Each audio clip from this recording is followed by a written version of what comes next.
Hello friends, कैसे हो आप सभी। आई होप आप सभी अच्छे होंगे। सो गाइज, आज की इस वीडियो में हम जानेंगे कि एक ही लाइन में एक से ज़्यादा वेरिएबल कैसे क्रिएट करते हैं। Okay, so now let start. हम अपना विजुअल स्टूडियो कोड यहाँ से ओपन करते हैं। मैंने ऑलरेडी यहाँ पे अपनी फाइल बनाई हुई है पाइथन की, ये mod-variable.py के नाम से। अब हम अपना कोड स्टार्ट करते हैं। हम यहाँ पर लिखते हैं, एक वेरिएबल लेते हैं नेम नाम का, जिसमें हम यहाँ से एक स्ट्रिंग में नाम लेते हैं, कोई भी नाम ले सकते हो आप अपने अकॉर्डिंग। ठीक है, एज नाम का वेरिएबल लिया दूसरा हमने, यहाँ पे हमने कोई भी एज दी। ठीक है, नेक्स्ट हम प्रिंट करते हैं, यहाँ से प्रिंट फंक्शन का यूज करके इन वेरिएबल को प्रिंट कराएंगे, name. Okay, and next line में प्रिंट कराएंगे हम एज को। ठीक है, नाउ कंट्रोलर से सेव करेंगे और यहाँ पे अपने प्रोग्राम को रन करेंगे। प्रोग्राम को रन करने के लिए पाइथन कमांड का यूज करेंगे, स्पेस अपने फाइल का नाम है mod-variable.py। ओके, नाउ गाइस, आपको यहाँ पे जो दोनों वेरिएबल है उनकी वैल्यू आपको यहाँ पे मिल चुकी है, स्वाति एंड 23। नेम नाम के वेरिएबल में किस तरह की वैल्यू है ये स्वाति? ये स्ट्रिंग टाइप की वैल्यू है। ओके, एज नाम के वेरिएबल में कैसी वैल्यू है? ये 23 है, जो कि इंटीजर टाइप की। अगर आपको जानना है कि ये वैल्यू का टाइप कैसा है और इसका टाइप कैसा है, तो इसके लिए मैं आपको बता देता हूँ। मैं इन्हें कमेंट कर देता हूँ दोनों को। ठीक है, हम यहाँ पे लिखेंगे टाइप फंक्शन की यूज। टाइप फंक्शन क्या करेगा? हमें इनका टाइप बताएगा कि जो नेम नाम के वेरिएबल में वैल्यू है उसका टाइप क्या है। ठीक है, तो टाइप में हम अपने वेरिएबल का नाम लेंगे, यहाँ पे नेम। ओके, नाउ हम यहाँ पे यूज करेंगे प्रिंट फंक्शन का, प्रिंट कराने के लिए अपने नेम नाम के वेरिएबल की टाइप जानने के लिए। नाउ कंट्रोलर से सेव करेंगे एंड प्रोग्राम को रन करेंगे, तो आप देख सकते हो यहाँ से ये बता रहा है कि नेम नाम का जो ये वेरिएबल है, इसके अंदर जो वैल्यू है, ठीक है, उसका टाइप कैसा है? वो स्ट्रिंग टाइप की वैल्यू है। ओके, नाउ हम इसकी एज नाम के वैल्यू की जानते हैं, तो मैं यहाँ से इसे कॉपी कर लेता हूँ।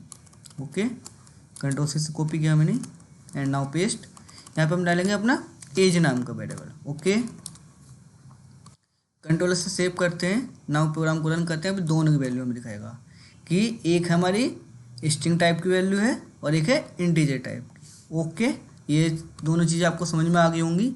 नाउ अब हम इन दोनों को मैं यहाँ से रिमूव कर देता हूँ। ओके, एंड इन्हें मैं अनकमेंट कर देता हूँ, या मैं पूरे को ही कमेंट कर देता हूँ। ओके, एंड अब हमने क्या किया? हमने दो वेरिएबल लिए, दोनों को अलग अलग लाइन में हमने यहाँ पे शो किया। अब हम क्या करेंगे?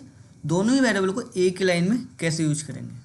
तो इसके लिए नेम नाम का वेरिएबल लिया, कोमा लिया, एंड दूसरा वेरिएबल है हमने एज नाम का। ओके, इक्वल हम यहाँ पे क्या लेंगे? स्ट्रिंग लेंगे, एक स्वाति नाम लिया हमने। नाउ यहाँ पे क्या लेंगे? दूसरी वैल्यू हम 23 एंड प्रिंट करेंगे नेम एंड एज को। ओके, ठीक है, यस, एंड नाउ कंट्रोलर से प्रोग्राम को सेव करेंगे एंड रन करेंगे। तो आप देख सकते हो कि एक ही लाइन में हमने दो वेरिएबल भी हम यूज कर सकते हैं, जो कि आपने यहाँ पे देखा। हम यही काम दो लाइन में कर देते, यही काम हमने यहाँ पे एक लाइन में किया है। ओके, अब देखो, नेम में क्या आ रहा है? स्वाति आ रहा है। ओके, एज है, एज में क्या आ रहा है? 23। ये सीक्वेंस जो होगा इसका कि नेम में जो वैल्यू यहाँ पे है फर्स्ट में आएगी वो नेम में जाएगी, एज में एज के हिसाब से। अगर मैं यहाँ पे करता हूँ 23, ओके, और इसे मैं इंटीजर में कर देता हूँ, चलो इसमें रहने दो, कोई इशू नहीं है उससे। ठीक है, यहाँ पे मैं कोई भी नाम ले लेता हूँ। ठीक है, तो अब आप देखोगे कि दोनों का सीक्वेंस चेंज हो जाएगा। कंट्रोल से सेव को मैंने रन किया, तो देखो अब नेम में क्या जा रहा है? फर्स्ट पहले क्या प्रिंट करा है? नेम करा है। अब नेम में क्या जा रहा है? 23, और एज में क्या जा रहा है? सागर जा रहा है। तो जिस सीक्वेंस में आप अपने वैल्यू को क्रिएट करोगे, उनके अंदर वैल्यू डालोगे, उसी सीक्वेंस में वैल्यू उनके अंदर शो होंगी। ओके, और साथ ही साथ मैं आपको यहाँ पे एक दो चीज़ और बताना चाहूँगा। अब हम क्या करते हैं, यहाँ पे आप चाहो तो एक से ज़्यादा भी वेरिएबल अपने उसमें क्रिएट कर सकते हो। मैं इन सबको कमेंट कर देता हूँ। ओके, और मैं यहाँ पे करता हूँ, लिखता हूँ कि वेरिएबल लेते हैं हम। ठीक है, a = b = C equals to हमने लिया यहाँ पे Sagar. Okay, and now print किया हमने, तीनों को मैं एक ही लाइन में प्रिंट करा देता हूँ। मैं कहता हूँ ए प्लस बी प्लस सी। ओके, नाउ कंट्रोल से सेव किया।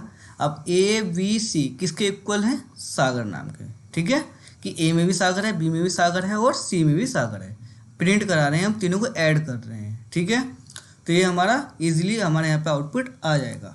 मैं प्रोग्राम को रन कर देता हूँ यहाँ पे, तो आप देखोगे सागर सागर ये हमें 3 बार प्रिंट हो रहा है। ओके, अब यहाँ पे अगर मैं कोई वैल्यू, अभी स्ट्रिंग थी तो आप ये सोच, तो स्ट्रिंग थी तो ये 3 बार स्ट्रिंग स्ट्रिंग हमें आंसर मिल गया सागर सागर सागर। अगर मैं यहाँ पे कोई इंटीजर वैल्यू दे देता हूँ, मैं यहाँ पे दे देता हूँ 5, तो हमें इंटीजर वैल्यू है तब ये जुड़ जाएगी, तो आंसर क्या आएगा हमारा? 15 आएगा। ओके, साथ ही साथ मैं आपको एक चीज़ और यहाँ पे बताना चाहूँगा। अगर मैं यहाँ पे इसे मैं कमेंट कर देता हूँ, यहाँ पे मैंने आपको क्या बताया कि आप एक लाइन में एक से ज़्यादा वेरिएबल भी क्रिएट कर सकते हो। तो कैसे करोगे? वैसे करोगे। ओके, अब मैं इसे कमेंट कर देता हूँ। ओके, नाउ हम अपने ऊपर वाले कोड में चलते हैं और इसे मैं अनकमेंट कर देता हूँ। ठीक है, और इन नीचे वालों को मैं रिमूव भी कर देता हूँ, कोई नहीं। नाउ अब यहाँ पे आप देखो कि ये स्ट्रिंग में वैल्यू है। ओके, और ये इंटीजर में वैल्यू है। अब मैं इसे यहाँ से ये रिमूव करके मैं एक लाइन में अगर इन्हें प्रिंट कराऊँ, नेम प्लस एज को अगर मैं ऐड करूँ तो आंसर हमारा क्या आएगा? तो यहाँ पे हमें एक एरर मिलेगी। मैं प्रोग्राम को रन करता हूँ, तो देखो ये क्या कह रहा है? टाइप एरर है, can only concatenate string, str मतलब स्ट्रिंग, नॉट इंटीजर। ये हमारी वैल्यू कैसी है? स्ट्रिंग टाइप की है। तो स्ट्रिंग का अपना एक रूल होता है कि आप स्ट्रिंग के अंदर स्ट्रिंग को ही जोड़ सकते हो, स्ट्रिंग के अंदर अदर टाइप की वैल्यू आप नहीं ऐड कर सकते हो। ठीक है, ना तो स्ट्रिंग में आप इंटीजर वैल्यू जोड़ सकते हो, ना ही फ्लोट वैल्यू जोड़ सकते हो। स्ट्रिंग के अंदर ओनली स्ट्रिंग की ही वैल्यू ऐड होगी। ओके, अब 23 हमारे क्या में है? इंटीजर में है।